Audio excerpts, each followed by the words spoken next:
Okay, questions for our panelists?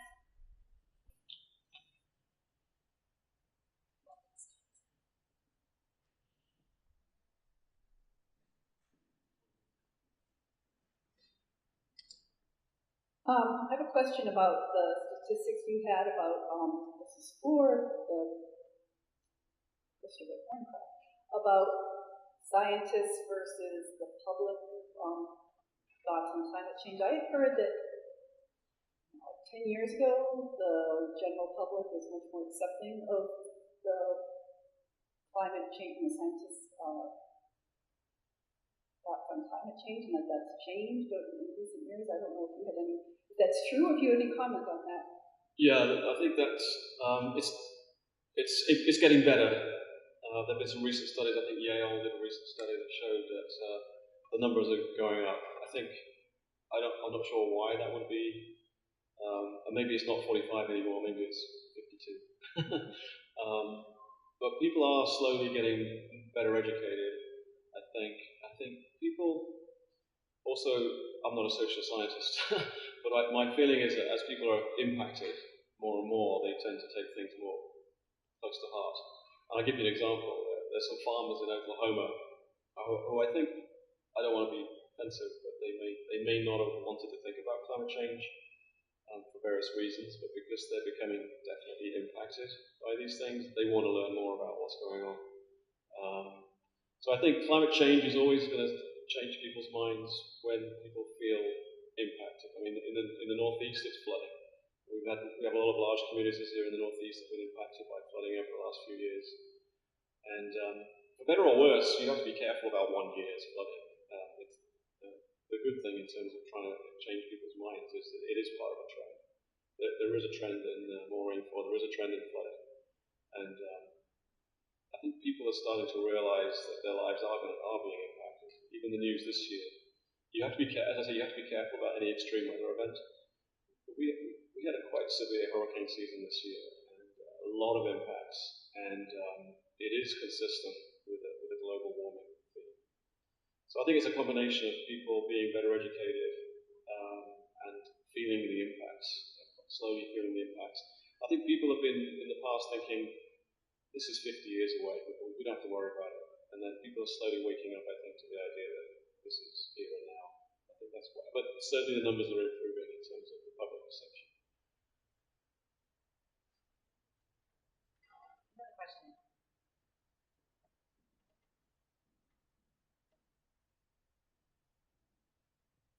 I have a question for Deirdre about how the surveyors implement National Register standards when they're on the ground, because I know the National Register, when you're looking at the application, there's a lot of types of properties that say generally these are not accepted as eligible for the National Register unless they are truly exceptional properties like active religious buildings, burial grounds, properties that are less than 50 years old. So when surveyors are out trying to identify what properties are and are not listed as eligible, how do they treat these kind of gray area properties?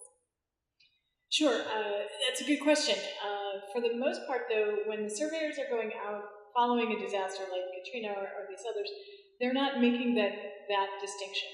They're going out surveying everything, and then they bring that information back, and making observations while they're out there in the field. So they'll basically fill out information or collect information that would be on a National Register form or something like that, or a state survey form, and then they'll sit down, FEMA will sit down with the State Historic Preservation Office or the Tribal Historic Preservation Offices, and they'll come to concurrence over, is that thing eligible for the National Register, or isn't it, or things like that. So there will be a lot of exceptions made, particularly for churches, for cemeteries, for religious institutions.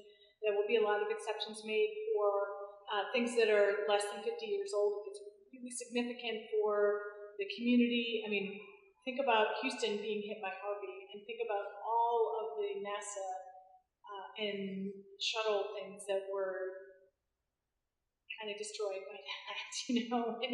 When you have Houston getting hit, all that stuff is less than 50 years old, but it's very critical.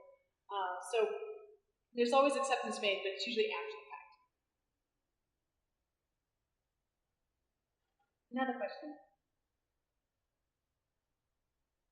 I have a question for Richard. Would your office handle disasters that were very limited, such as a fire? Not mine. Okay. The particular division that I'm in wouldn't, but I'm part of the Division of Homeland Security and Emergency Services, and so no matter what the event, communities would go up to their county, and if the county thought that they needed state assistance, there's a 24-hour warning point that they can call right here at the state campus, and they can get that assistance. So, the short answer is yes. Not me or my section personally, but our office is there. Again, it's all disasters start local. So if it can be handled by your community, that's the end of it. They may just need some county assistance, and so they would call them in. But if it needs more than that, then they will call that. They know how to do it, and then they'll call the 24-hour hotline, and they'll get folks out there. Another question. Well, I have a question for Rick, and this is regarding public assistance. So I realize that when a disaster occurs, the state conducts a preliminary damage assessment, and you're trying to meet a dollar threshold. Is it possible if cultural institutions such as museums or libraries or archives, if they can put a dollar amount to the amount of damages they've suffered, can that help contribute to the threshold to get us over? Yes, absolutely. Every dollar counts. The other piece, and I don't think I got into the detail of it, that's really just the preliminary damage assessment, emphasis on the preliminary. That's when we roll up those numbers, make the argument to FEMA, and hopefully receive a presidential disaster declaration. Once that happens, again, working through that chain of command back through counties, we put out a broad notice about what's called an applicant's briefing. And they'll go through a slide show that is just as boring as the one I gave you, but it's got a lot more detail on what matters. And it tells you how to capture the damages. And even at the end of that, you fill out a very simple form. It doesn't commit you to anything.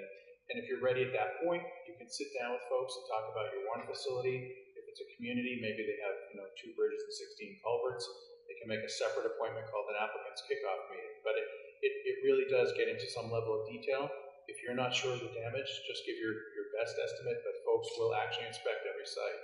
So it's not critical that you pin it down to the dollar. People go out and look at the damage, try and categorize it, and see what they can do in terms of estimating. Also, they will go to sites where you've done those initial repairs. Remember, I said don't wait for us or for FEMA to come to town. So if you've done those repairs, kept your receipts, they'll validate the damage, they'll validate the work, they'll look at the receipts and keep copies, and you're well on the way to getting the project worksheet here. Can I ask you a question? Yes. So Harvey was a really well forecast event, as is often the case, says in an unbiased way. I imagine I would like to know if you know the risk of flooding and where it's likely to occur. Is there an activity that maps that risk onto exposure and assets? And do people react to that kind of information? I can say I've made those maps, and there's limited call for those maps, unfortunately, and unfortunately limited reaction to those maps. What we try to do is create maps like that and give them to our leadership to say, this is where you need to target money to go out and do documentation, or this is where you need to target money to the specific states to go out and collect more inventory information and things like that. Because although that does happen, those maps can be made at the state level, and every state has its own state historic preservation office, things like that. They can make those same arguments to their state emergency management agencies, things like that. So they do get made, not as often as I would like, and they don't get quite the reaction I really look for what I call making obituary maps. The maps that say these things have been documented and they no longer exist. Because I think those are very powerful maps to be able to show people this is the percentage of what we all as a community thought was important. So we went out and documented it, and this is the percentage that's left, still standing. And sometimes they have.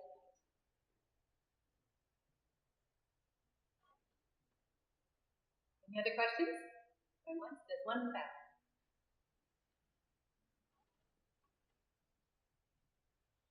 Thank you. This question is for Dr. Thorncroft. I was just curious to know, with the evident changes that we see in climate change, it's natural disasters are inevitable, as well as climate change, as we do know. I'm very curious to know, with the enriching information and data and resources, the research that you presented in your presentation, that do you hope that a lot of cultural and historic entities, cultural heritage institutes, and historical entities will use the data that you presented in your presentation to better prepare their disaster planning or emergency preparedness, or would that just be a matter of them being attentive to what's going on in the news to make an informed decision on how to change their or update emergency preparedness or disaster planning? Thank you. I'm trying to understand your question. Are you saying how does this research feed into decision making in terms of getting prepared for emergency management decisions? Yes.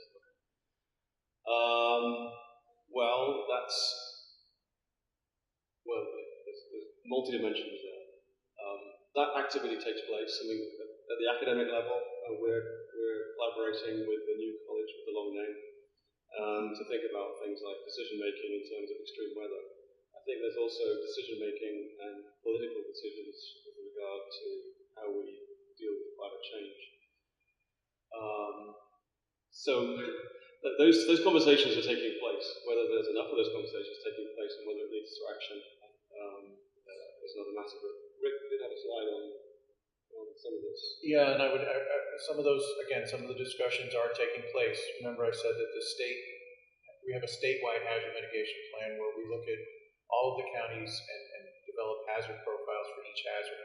In the past, what we've done is, for the key ones, ask them to take into account how climate change will affect flooding and a few others. What we've done now is actually incorporate a climate change section into it's one of the hazards that every county has to evaluate if they're receiving our grants to develop a plan. We obviously help them with that. Then when it comes to identifying strategies and projects in that plan and establishing their priorities, they need to take it into account too. Again, that's if they're getting our money to develop their plan and our money to implement the project. And lastly, that CRRA, where not all, but some state permits are going to be requiring that applicants take sea level rise at least into account before they can get their permit. So they need to design to a higher standard, and DEC as a state agency will be establishing those sea level rise standards for state agencies to use and for those and to be used in evaluating permit requests. Let me add that we're lucky to live in New York because the politicians recognize this as an issue and have made the decisions. Not every state has this sensible behavior. And I would just add that the Park Service has created a cultural resource climate change response strategy, and you're welcome to download it off the National Park Service webpage.